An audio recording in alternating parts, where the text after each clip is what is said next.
para yaro yuble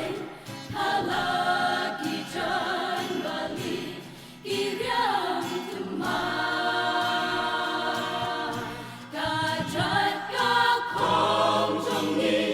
batang shipro kan lord wailen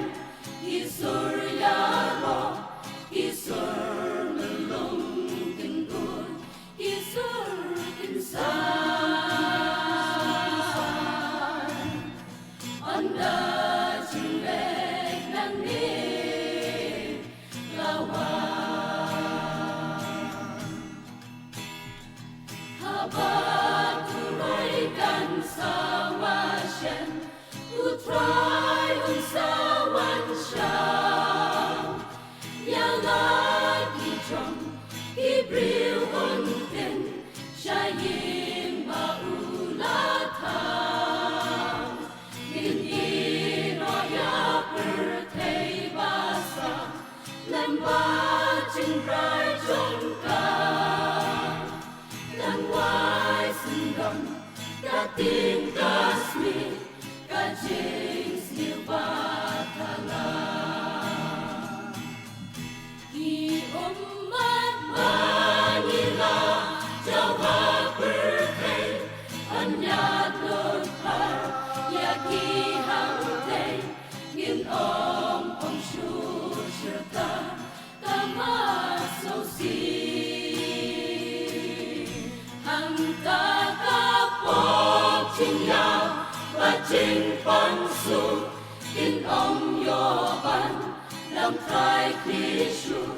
kawajing in kantun kajing kya anda jelek lang bin lawan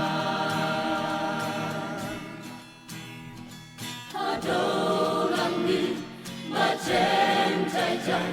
ikun bang bakrem kinjai using uap nirayai kata idang mampang sahay kajusuk ken simsyar hakata kari ngenom yoslo shuya kitma kahimaba Immanuel kan saja seorang shisha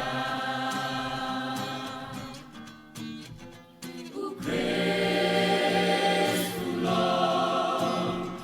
unong bakli das lang jong yang ikan nasis pa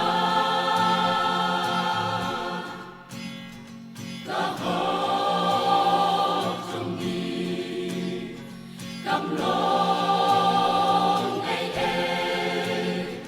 hau kasyong kajing kermen jong nga